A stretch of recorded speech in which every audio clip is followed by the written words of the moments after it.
everyone, it's Halloween Heartthrob, and this weekend is St. Patrick's Day, so happy St. Patrick's Day. And for it, I'll be making a 17-inch Monster High doll dress. Making the pattern for this dress is pretty simple. You'll need a shirt, sleeve, and skirt pattern, and I do this by tracing the doll with some graph paper. During the paper stage, you'll want to hold it up to your doll the best as you can, and if you've never made a pattern before, I highly suggest using scrap fabric before you cut out on the fabric that you really want to use. I'm recycling some fabric and using a t-shirt for the skirt, however I wish I would have used something a little bit more fancy. For the skirt, I'm using a quarter circle skirt pattern. Circle skirts are made out of 4 pieces and I use 1 piece, hence the quarter of it. You get the idea. And all I did was take a piece of paper, fold it in half, measure the doll's waist, and put that measurement around the top of it and cut it out to the length, and then just adjusted it by holding the pattern piece up to the doll. And I did the same thing with the shirt of just sketching out around the doll and holding it up. But after I'm done cutting it out, I basically just hold the pieces up to my doll to see if they fit, and surprisingly they fit pretty well. For the top material, I'm going to be using a silky black fabric. I believe this was the lining of a skirt, so more recycling. This is the sleeve pattern, and I will be taking, before I sew anything else, I want to sew the hem on the wrist, so I'll just fold it over a little bit. You can fold it over twice for a more cleaner looking hem, but I just did it once because I wanted to keep the length. And now I'm cutting out the top pattern piece. I made it a little bit longer in the torso because the 17-inch dolls, or really Monster High dolls in general, have a pretty long torso. However, I cut these pieces exactly the same, and I didn't take in consideration of closing in the back.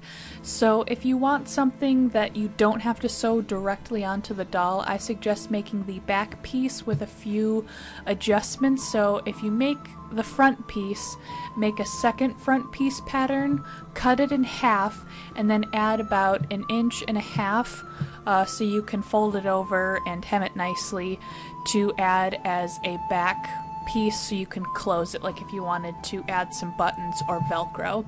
I didn't do that, so I ended up using snaps, which you'll see later. I didn't show it, but I had sewn the 2 shoulder pieces of the front and back. I'll be cutting one side down later, but I'll show you that when I get to it. But now I'm about to add the sleeves. So on good side to good side of the sleeves, you'll want to put the center of the sleeve in the center, which would be the seam line of the shirt, and then you'll sew it down one side and then sew it down the other of the shoulder piece.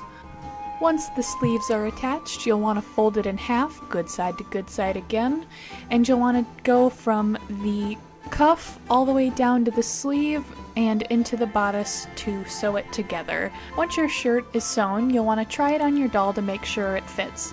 This is a good time if you need to make any adjustments. You can do this now. Trying the skirt on the doll made me realize I needed to gather the top of the skirt just a little bit to make it fit.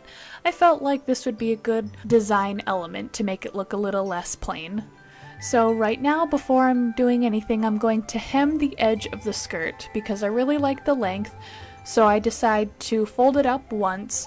Again, you can fold it again twice if you would like to make it look a little bit more clean. However, later in the video I realized I had sewn the skirt on backwards, and I'll show you how to fix that later. Once I've hemmed the bottom, I go ahead and put a gathering stitch, which is just a long width stitch on the top, and I gathered it slightly. Make sure the top of your skirt matches up with the length of the bottom of your shirt. And to gather the skirt, I just pull lightly on one thread and push the fabric down. And as an extra precaution, if your shirt is like mine and it frays, use a little bit of fray stop or Fabri-Tac glue on the edges. Unfortunately, I lost the clip, but as you can see here, I have the skirt attached onto the top. All I did was just measure it up to the shirt and then do a straight stitch. I don't know if you can tell, but there is a ribbon on the bottom of it. Like I said earlier in the video, I sewed the skirt on backwards and I didn't want to undo all that stitching, so I put a black ribbon around it, which I really like added to it. I was just going to leave the black thread as a design, but I like the ribbon a whole lot better, and it really does give it a nice hem look. Now I'm just trying the dress on the doll to make sure everything fits. Don't forget when you're sewing up the side, because after I had sewn the skirt to the shirt, I sewed the back of the skirt to the doll, and just make sure you leave a little room for the booty, because Monster High has a little bit of hip. For the back of the shirt, I just hemmed each side because I knew already I didn't have enough room to close the dress properly. I decided to add some hook and eyes. You could easily add another panel, but I really wasn't bothered by it, and I felt like I needed to use some of my hook and eyes anyways, and I used a black pair on the very top. It meets by the neck, and on the bottom where the skirt meets the top. Once I have the hooks all sewn in where I'd like them, I'm going to add the hands back on because the dress is pretty much complete. Now, I wanted to add a cute little design element, so I have these fabric ballpoint pen things, and I took a scrap piece of paper or scrap piece of fabric and I tried them out, and it didn't work no matter how hard I pressed, and it just wasn't vibrant, hardly any fabric paint was coming out, and I did not like it. So then I switched to acrylic paint, and that was working really well until it all dried and you couldn't see anything. So then I switched to puffy paint, and that was a horrible mess, and I absolutely hate it, and I will never do that again. But all in all, it was the full color that I needed, but it's going to take forever to dry. And here she is done. I gave her some braids. Oh, look at that. Look how horrible that design looks. I'm pretty sure this is an actual Irish style dancing dress, outfit, uniform. Not 100% sure, but I thought it was really pretty and it gave it a certain charm. I was going to do like the barmaid thing, but I felt like that was a little bit cheesy and too cliche, and I wanted to do something a little bit more classic. All in all, I'm pretty happy, and I think the next time I try this, it'll be with beads. So thank you so much for watching. Like, share, and subscribe. Comments are always welcome, and I'll see you in another video. Bye!